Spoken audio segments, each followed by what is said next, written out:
very good morning to you, while those kinds of mornings may last. This is Monday with Friday, preparing you for a sober week ahead. Two responses to the results of the American elections have caught my attention. Some people not only satisfied with those results, but also happy to have voted for them, say, quote, "I am at peace. I had to vote for my Christian values," unquote. Some others, voting differently and therefore dissatisfied, say with a detectable tinge of resignation, quote, "God is still in control," unquote. Now, I already affirmed and warned last week that those who voted not for Kamala Harris but for the other candidate, saying that it was their Christian values, such voters are biblically, constitutionally, intellectually, logically, and christologically mistaken. Very badly mistaken. Now today I bear a word of disappointment for both the people who say, "I voted with the winner and I am at peace with my vote," and to those who voted otherwise who say, "God is still in control." Here's why both of you shall be disappointed, especially the former. The Bible in 1 Thessalonians 5 verse 3 warns people who become smug, proud, or careless that, quote, "When they shall say peace and safety, then sudden destruction cometh upon them, and they shall not be able to escape," unquote. I just want to offer the logical wisdom that sometimes when people make bad decisions and feel very safe and peaceful in them, the backlash still comes, the repercussions and consequences still flow, and sometimes they come suddenly, unexpectedly, and hard. People who name themselves Christians, who are happy with the election results, should hear the words of the prophet Hosea in chapter 9 verse 1. "Do not rejoice, O Israel, for you have been unfaithful to your God." So, brace yourselves, those of you who say, "I am at peace." For Hosea chapter 8 verse 7 again, "You sowed to the wind, and now you, and unfortunately the rest of us, shall reap the whirlwind." Next, a word to you who say so overconfidently it almost sounds dismissively, "God is still in control." Now that's a nice sounding theological supposition, but it needs a reality check. Let me tell you a true story. Do you remember somewhere in the mid-2000s, around 2007, 8, or 9, when Toyota vehicles were experiencing what was called unintended acceleration? In nearly all the cases, this was due to a rubber or carpet mat bundling up under the brake pedal or depressing the accelerator. I heard the 911 recording of the driver of a Lexus vehicle, a Toyota product, when his 3 other family members were within the car with him barreling down the road somewhere in California. He called 911 for help as the car ran up to over 100 miles per hour. I could hear him and others in the car, clearly folk who believed in God's sovereignty and total and perennial control. I could hear them shouting, "Pray, pray, pray." The car still continued speeding, and it crashed over an embankment and burst into flames, and they all died. What grieved me was that the driver was an off-duty highway patrolman.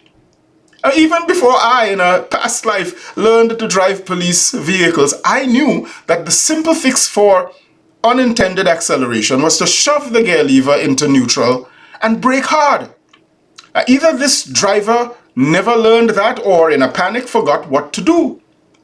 So apparently, and I don't mean this in any disrespectful way, apparently God didn't intervene to remind him what to do either. These people believed God was in control. That's why they prayed. They begged for their lives, and yet they died. In that moment, human intelligence, a gift of God to all humans, human intelligence instead of prayer would have solved the problem and saved their lives. Let me run that by you one more time and don't doubt it. In that moment, human intelligence and action instead of prayer would have saved their lives. Now, given our theological constructs, which aren't without fault, God was in control, so we say. But in that moment, as that car sped up uncontrollably toward certain death, physics, science, and human intelligence, common sense, were all present to be in control. And because human intelligence, which ought to have been in control, was either faulty, deficient, uninformed, forgetful, or absent, people died.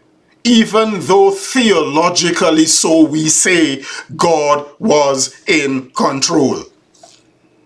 Need I say more? More than once the Bible declares of us human beings, you are fellow laborers with God.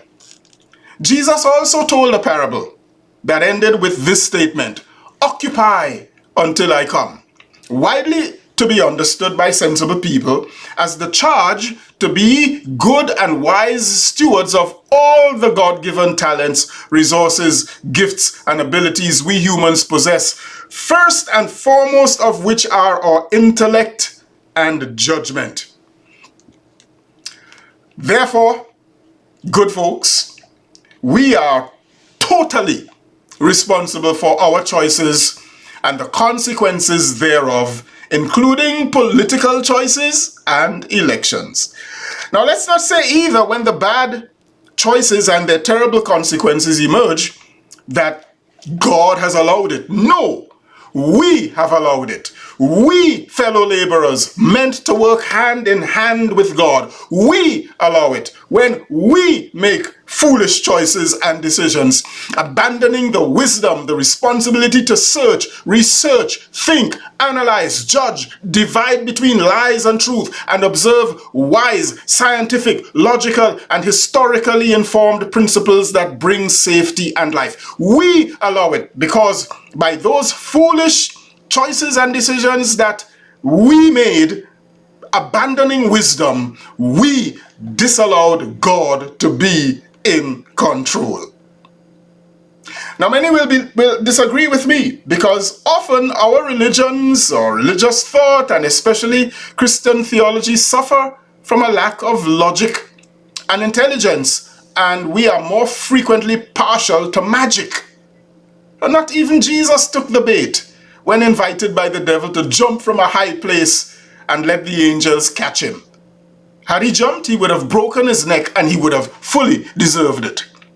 Some church folk had better find some neck braces made of steel, for those cracks I hear in their future are their necks breaking from jumping when somebody told them, jump!